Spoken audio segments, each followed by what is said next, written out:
Hello, friends. Welcome aboard the Round Trip Stories podcast, where we share stories of moving around the world and back again, reflecting on the lessons we've learned along the way. My name is Melissa. And my name is Tracy. We are so glad you're joining us for today's episode.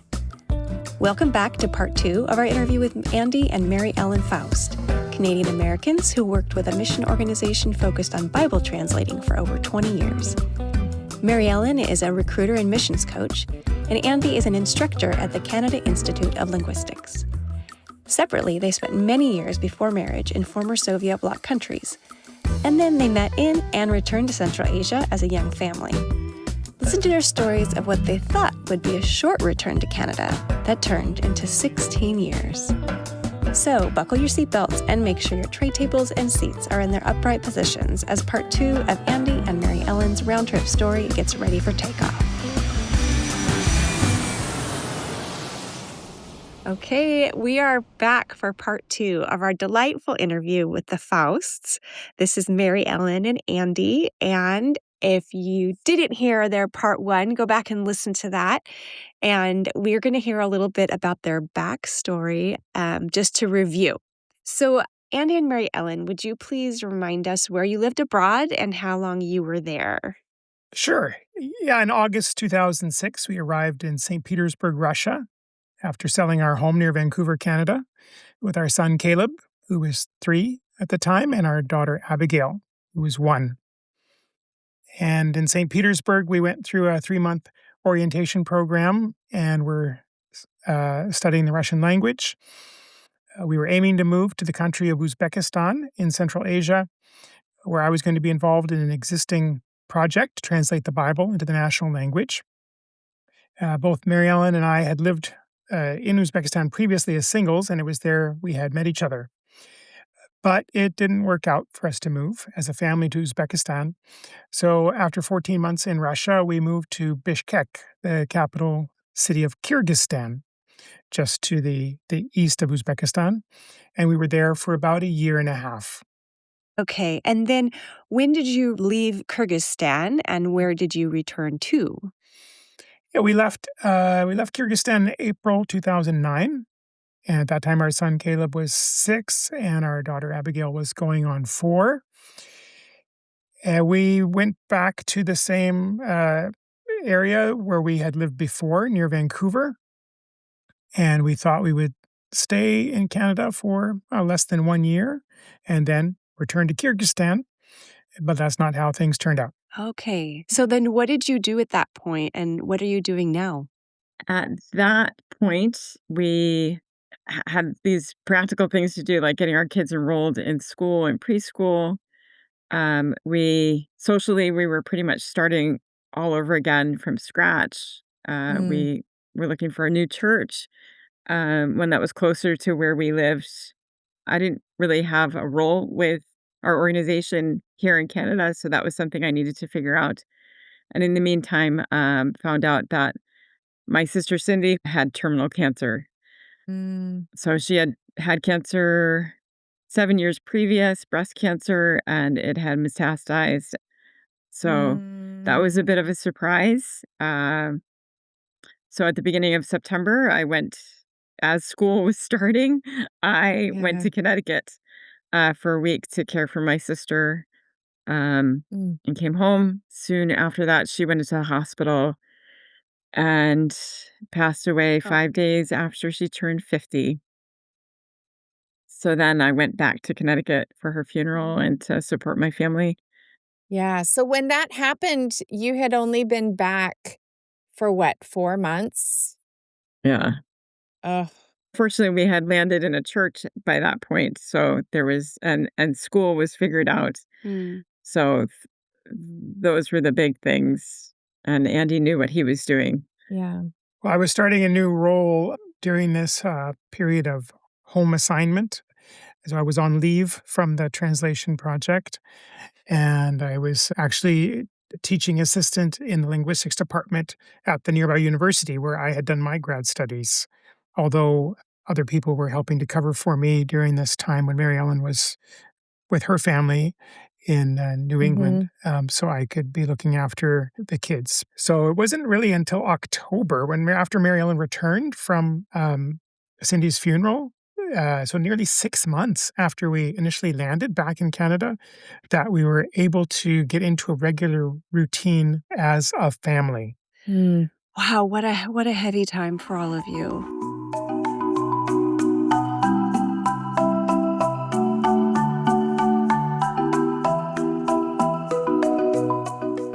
So tell us a bit more about that extended reentry transition, how that went, or what happened next, I guess. Well, something I remember quite distinctly was there was a stretch Mm-hmm. of about 10 weeks when we were visiting a different church every Sunday. And why was that?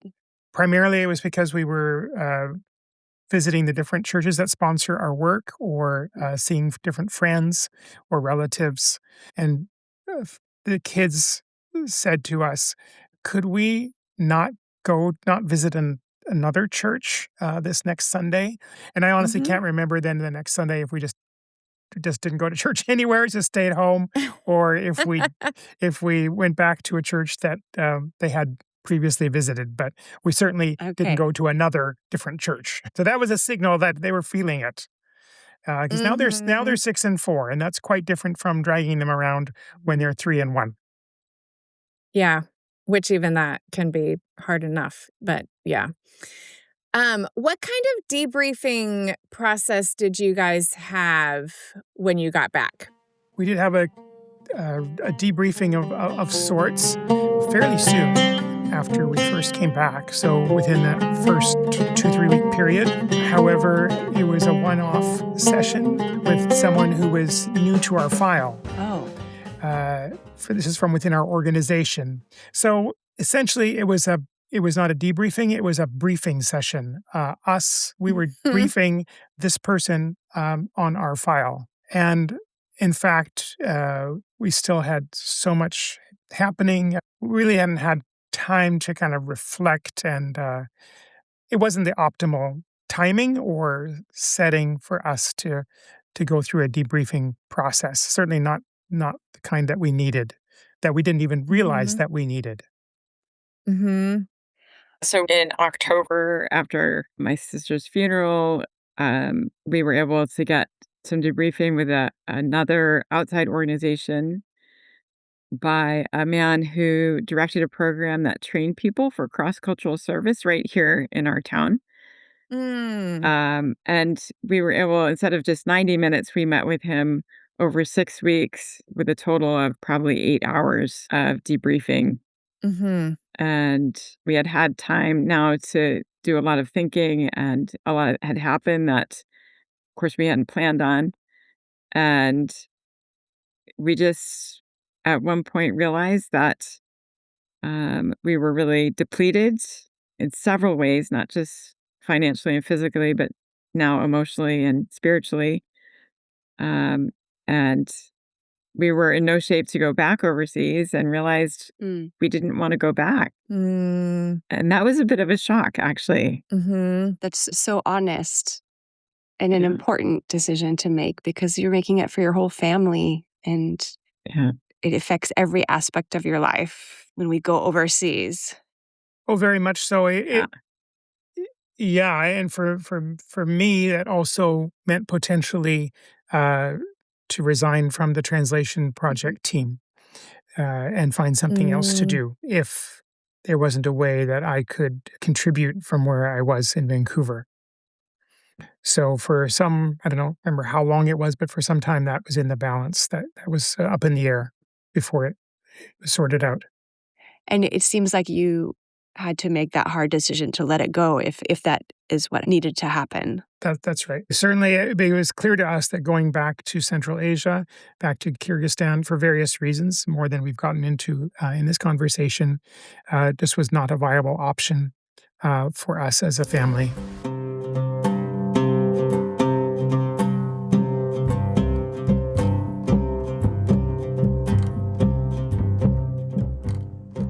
So once you made that decision and realized that you were not just there for a bit of a visit, but that, okay, we're actually here and we're staying. Um, Tell us what was hard about that, maybe both the decision and then also just the adjustments that you had to make after that.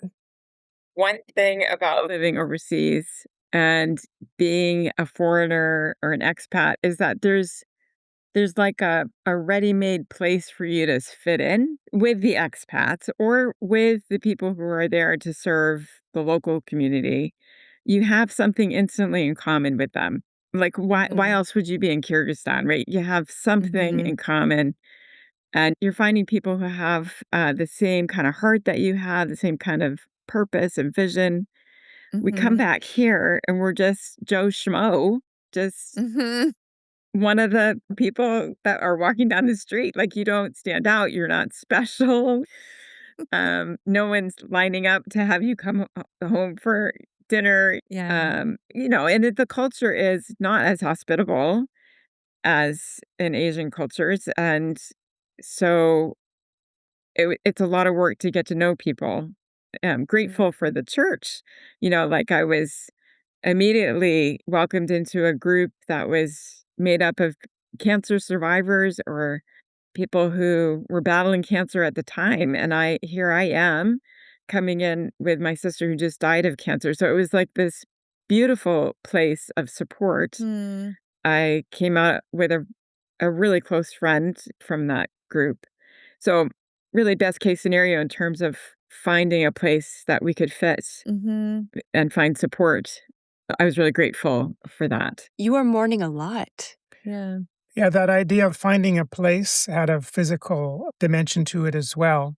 Oftentimes, when people are abroad, one of the stressors in their lives or a point of instability can be accommodations, to find suitable housing Yep. and staying there. And I was very well aware of that. But as God arranged things when we were in, that's the one thing that we did not have as a major stressor when we were in St. Petersburg, Russia, and in Bishkek, Kyrgyzstan. In both places, we were in a very adequate, and in Kyrgyzstan, a really beautiful apartment. And for our whole stay, when we landed in St. Petersburg, we went from the airport to the apartment. It was already arranged, and the day we Wow. left, we went from that apartment to the airport Yeah, 14 that's months so good later. for Wow. kids. Yeah. But in Canada, we had an amazing soft landing through friends who had arranged this beautiful basement suite for us in the home of a retired couple, and they thought we were going to stay for 9 months. That's what we thought too. And then it was getting longer and longer. But I was still, to be honest, kind of shell shocked from arranging 3 international moves in 3 years for my family Yeah. and Yeah. handling all the logistics for that pretty well. And I was very reluctant to move. But, I couldn't, go through life never moving again. What I needed to heal those memories was to have an easy move, a good move. Okay, okay. So did it work? Did you Well, not by our design, but yes, it did. So, the retired couple, the day came when they said, "I'm terribly sorry, but we actually need that basement suite for a family member, and you you weren't expecting to stay this long. You have young children. You're missionaries. We just feel terrible having to give you an eviction notice, but could you please move out within 6 months?" Okay. And we said, 6 month Yeah. notice. Okay, we'll find something. I don't know what. And it was just amazing, amazing story. It could fill another podcast episode of the ways that God provided for us to purchase a townhouse 5 blocks away, even closer to the kids' school, which was already within walking distance. And Mm. we were able to do that move. And the moving crew were other soccer dads All right. because Caleb, our son, was a natural athlete, and he was playing soccer and baseball and anything else pretty well that we could put him in. And so I went through the team roster, and asked the other dads, to you please be my moving crew? And enough of them showed up that we had a moving crew.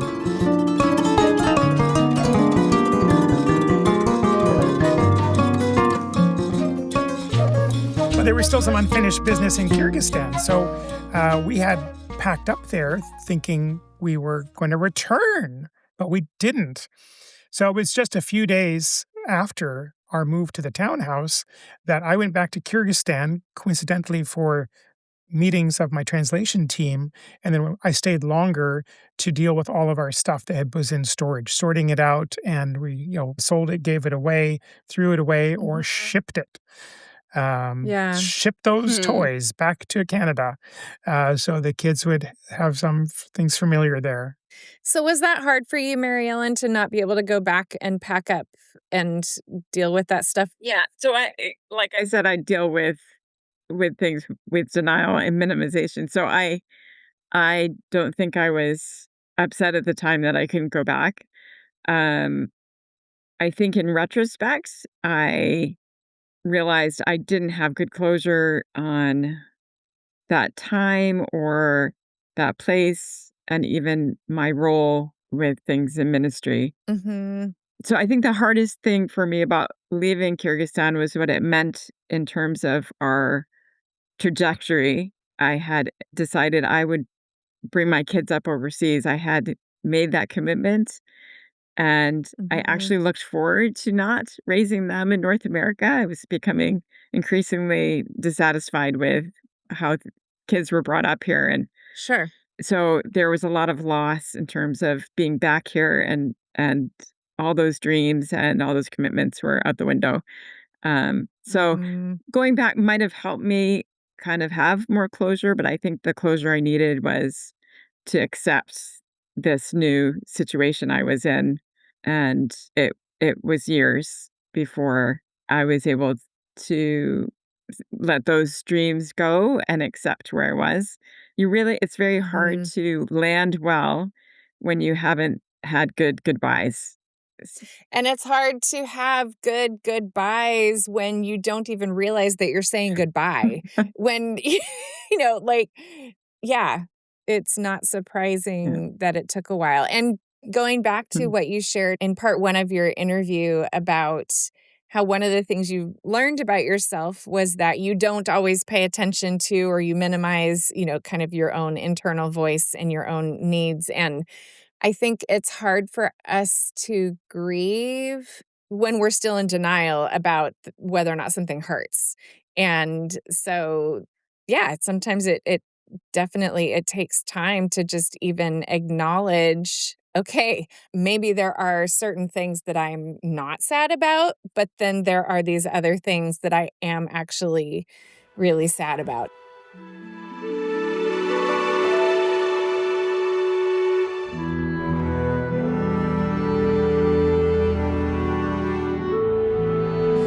Well, tell us about what was helpful with these transitions back.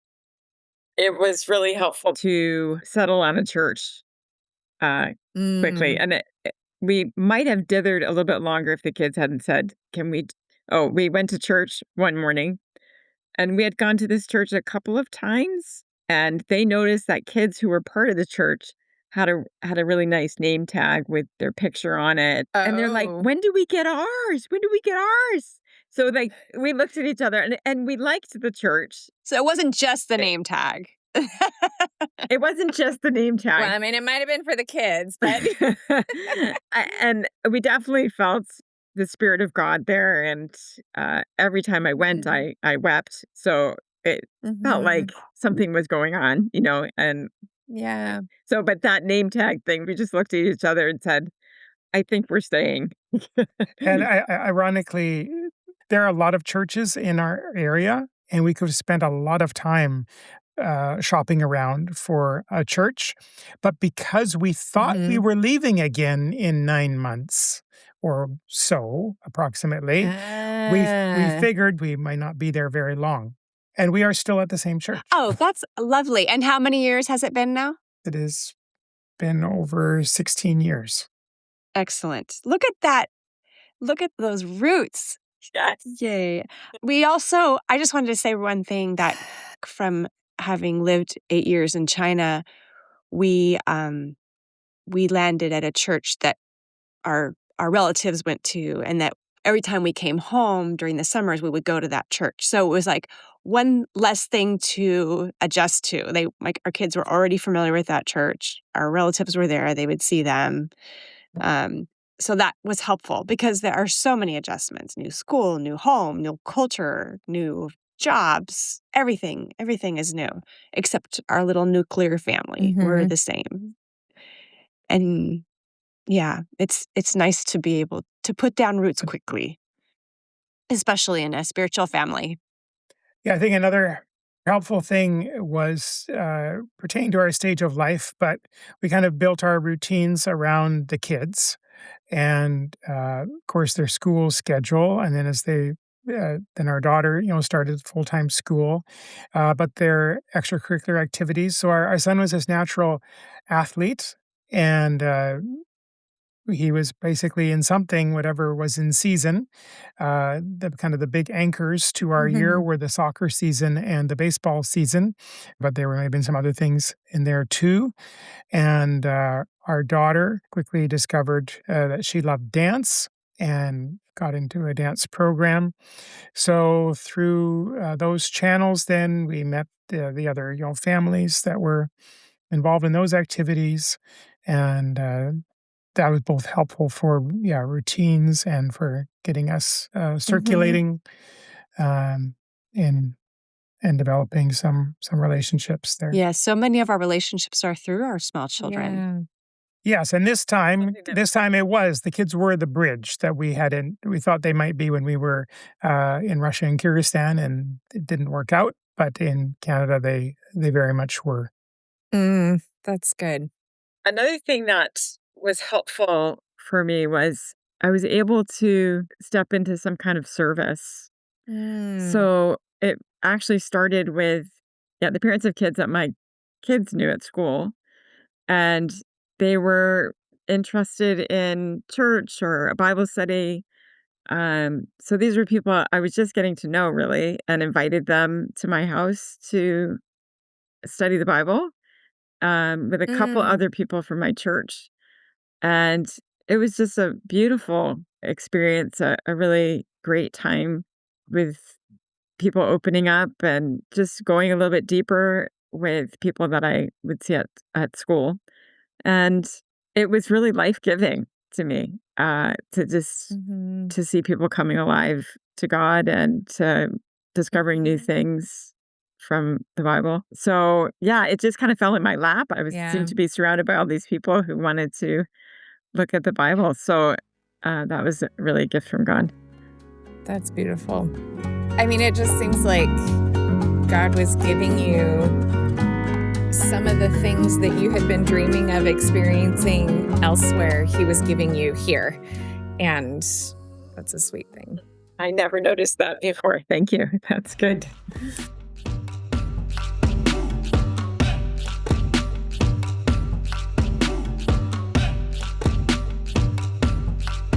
So as we get closer to kind of wrapping up our interview, I have one more question for you, and it's what we like to think of as our choose your own adventure question. So pick one of these questions. So what rhythms do you have in place that allow you to remember your time abroad?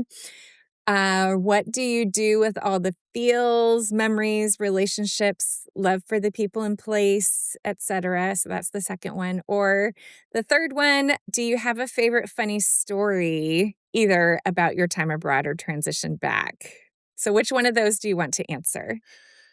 Funny stories. Okay, sounds good. Yeah. Tell us your funny Well, stories. there are more than one, but especially focused on our son. As I mentioned, he was 3 when we left Canada, and we were heading back when he was 6, but it was to a place that he had no memory of. So it was very challenging to how to try to prepare him for that, and even for him to wrap his mind around what that might be like. One thing I had said, "All right, we're going back to Canada. We can be the Faust family again." And he said, "What? I've never been a Faust." "Well, you used to be." Well, he didn't remember ever being a Faust because when we were in a Russian language environment, we pronounced our name as Faust because it's Those are all Oh. sounds that Russian has, but the sound "aw" is not exactly in the Russian language. So, we always were the Faust Funny. family, and then people knew how to spell our name correctly in the Cyrillic alphabet. So for him, he was Caleb Faust, and he wasn't going to be anything else. So I did mention that we were kind of starting over from scratch socially. So we said, "All right, we will play along. We will go back to Canada." And we will introduce ourselves to everyone as the Faust family. And to this day, we are the Faust. So I grew up as a Faust, but now I'm a Faust. Now you're a Faust. That Uh, is hilarious. So that was a concession. I thought, the kid has gone through 3 international moves in 3 years. The magnitude of transitions that he has had to deal with was internalizing those things, but didn't have the self-awareness or the verbal ability at that point to identify them, to talk Mhm. about them. It's like, I'm not going to take away the That's kid's pretty. name. That's a big Right. identifier. No, I think that was a good decision. Another one I remember in one day in Bishkek walking, if we come off of a bus or something, walking home down the street, and I was telling him that in where we were going to be in Canada, that the signs that you see around you are in English, and that most people around you speak English, and he was just like, "Really?" He just couldn't. For him, English was, he lived in these little islands of English. At home, there was English. At church, there was English. And at school, there was English. But everywhere else, it was not English. I love all these kids' comments. Yeah. Yeah. So he was trying to imagine what this would look like practically. And he said, so we could go into a restaurant and like the server, they would speak English to us? I said, yes, Caleb. He said, "Oh, so I could be in a restaurant and I could order ganfan and they would understand me." What's that? And I said, "No, Caleb, I'm so sorry, but the restaurants in Canada won't know what ganfan is." Oh my goodness. Okay, what is Well, ganfan? ganfan is not even a Kyrgyz dish. There's a ethnic Chinese minority in Kyrgyzstan, and it's part of their cuisine. But it was a Dungan dish that had worked its way into the kind of standard menu in restaurants in Yeah. Kyrgyzstan. So Just the irony. it was. Oh, they won't know that. Yeah, they won't know that. So Oh, that's funny. those are a couple ways that we were trying to prepare him. He discovered how much fun soccer would be at someone's birthday party. This was in Kyrgyzstan, another expat family. And he just thought this was so much fun. And he asked me, I think once we went by a soccer field there in the capital city. And he said, "Dad, in Canada, is there a soccer field?" And I said, "Yes, Caleb, there is. In fact, there's more than one. So you will be able to play soccer in Canada."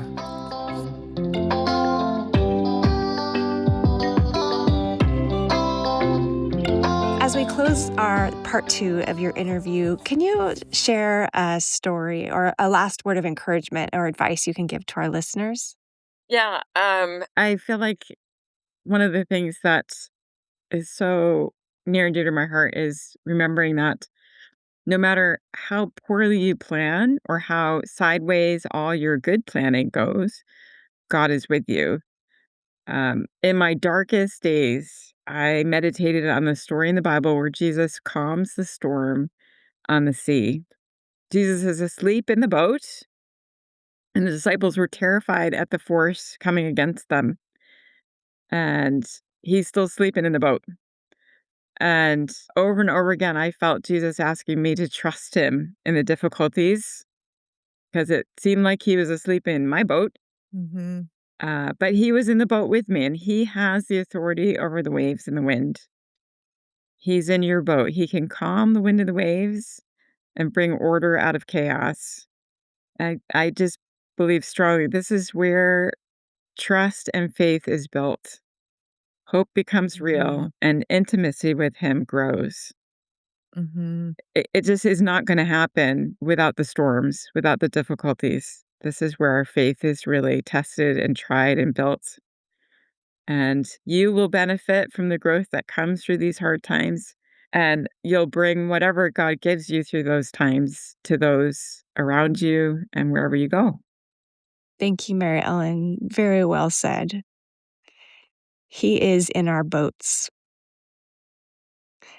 Thank you so much, Faust family, for sharing all of your stories. Hey, just out of curiosity, what are your kids up to these days? And you had mentioned, like, they turned out all right, even after all, even after the 3 international moves in 3 years. So give us some hope for parents when we're taking our kids all over the world. Yeah, our son is now 22. He's in his final year of civil engineering studies at a public university here in British Columbia. And this summer he got engaged to a wonderful young woman. So in June 27, 2026, we will acquire a daughter-in-law. Yay! Yeah. She is of Chinese descent. All So right. he's been learning Mandarin. And so he maybe didn't learn Russian, but he is really enjoying learning Mandarin. Our daughter, who is always mad at us that we didn't stay in a Russian-speaking environment so she could be fluent in 2 languages, is studying at a local university. So she's living with us. She's an absolute delight and is studying to be an educator and also serving with the church and serving on campus, leading a Bible study there. So, yeah, we love our kids. That sounds like another redemption story. Another gift. Yeah, like that, she's doing some of what you used to do at the campus ministries. It was actually 2 years ago this month that our daughter left for 6 months and a little bit for Australia. She did a discipleship training school with Youth with a Missions base in Brisbane, and then had 2 months of outreach in Vietnam and Cambodia. And was a very transformative experience for her. So both of our kids have made their faith their own, but in very different ways. And then once my son, as has gotten more and more into Chinese culture and language learning, he said, "Dad, when I was a kid, I didn't really understand why you were so fascinated by other cultures and stuff. I just didn't get it." He said, "Now I get it." Yeah.